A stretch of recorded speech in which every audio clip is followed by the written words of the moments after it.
Hello hi, ഇന്നൊരു egg pepper റോസ്റ്റാണ് കേട്ടോ. അപ്പോൾ അടിപൊളി ടേസ്റ്റാണ് കേട്ടോ ഇതേ രീതിയിൽ ഉണ്ടാക്കിയാൽ.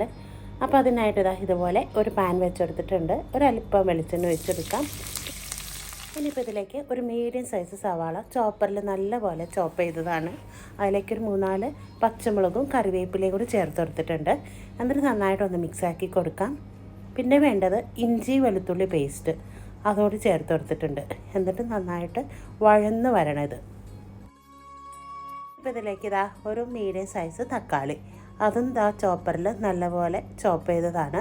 അതും കൂടി ചേർത്ത് കൊടുത്തിട്ടുണ്ട്. എന്നിട്ട് എല്ലാം കൂടി നന്നായിട്ടൊന്ന് വഴറ്റിയെടുക്കാം. ഇനിയിപ്പോൾ നന്നായിട്ട് വഴന്ന് വന്നിട്ടുണ്ട്. ഇനി ഇതിലേക്ക് ഒരു 1/4 ടീസ്പൂൺ മഞ്ഞൾപ്പൊടി ഇട്ട് കൊടുക്കാം. എന്നിട്ട് നന്നായിട്ട് ഒന്ന് മിക്സാക്കി കൊടുക്കാം. ഇനി ഇതിലേക്ക് വേണ്ടത് മസാല പൗഡറാണ് കേട്ടോ. അപ്പോൾ നമ്മൾ വീട്ടിൽ തന്നെ പൊടിച്ച് വെച്ചിരിക്കുന്ന കറി മസാല പൗഡറാണ് കേട്ടോ. ഒരു ടീസ്പൂണോളം ഇട്ട് കൊടുത്തിട്ടുണ്ട്. പിന്നെ വേണ്ടത് പെപ്പർ പൗഡറാണ്.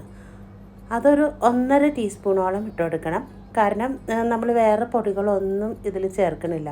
മുളക് പൊടി, മല്ലിപ്പൊടി അങ്ങനെയുള്ളതൊന്നും ചേർക്കണില്ല കേട്ടോ. അപ്പോൾ പച്ചമുളകിൻ്റെയും കുരുമുളക് പൊടിയുടെയും മാത്രം എരിവാണ് കേട്ടോ ഇതിലുള്ളത്. അപ്പോൾ നന്നായിട്ട് അതൊന്ന് വഴറ്റിയെടുക്കണം. ഇതിൻ്റെ പച്ചമണം മാറുന്നത് വരെ നമുക്ക് നന്നായിട്ട് വഴറ്റിയെടുക്കാം. ഇനി ഇതിലേക്ക് 1 കപ്പോളം വെള്ളം കൂടി ചേർത്ത് കൊടുത്തിട്ടുണ്ട്.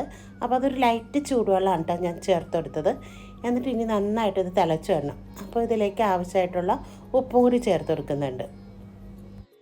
അപ്പോൾ ഇത് നന്നായിട്ട് തിളച്ച് വന്നിട്ടുണ്ട്. ഇനി ഇതിലേക്ക് ഒരു 4-5 മുട്ടയാണ് കേട്ടോ ഞാൻ ഇതിലേക്ക് എടുത്തിരിക്കുന്നത്. അപ്പോൾ ഇതുപോലെ ഓരോ സൈഡിലും ഓരോന്നിങ്ങനെ ഒഴിച്ചു കൊടുക്കുന്നുണ്ട്. ഇനിയിപ്പോൾ നമുക്കിതൊന്ന് അടച്ച് വെച്ചിട്ട് ഇതൊന്ന് കുക്ക് ചെയ്തെടുക്കാം. ഒരു 10 മിനിറ്റ് കഴിഞ്ഞപ്പോൾ തുറന്ന് നോക്കിയിട്ടോ. അപ്പോൾ നമ്മുടെ ചാറൊക്കെ ഏകദേശം കുറച്ചൊക്കെ വറ്റിയൊക്കെ വന്നിട്ടുണ്ട്. ഇനിയിപ്പോൾ ഇത് നമുക്കതൊന്ന് തിരിച്ചിട്ട് കൊടുക്കണം. ഓരോ മുട്ടയും നമുക്കൊന്ന് തിരിച്ചിട്ട് കൊടുക്കാം. ചാറ് ആവശ്യമുണ്ടെങ്കിൽ കുറച്ചുകൂടി വറ്റിയിട്ട് നമുക്കിത് തീ ഓഫാക്കാം കേട്ടോ. അപ്പോൾ ഞാനിതിപ്പോൾ കുറച്ചും കൂടി വറ്റിച്ചാണ് എടുക്കുന്നത്.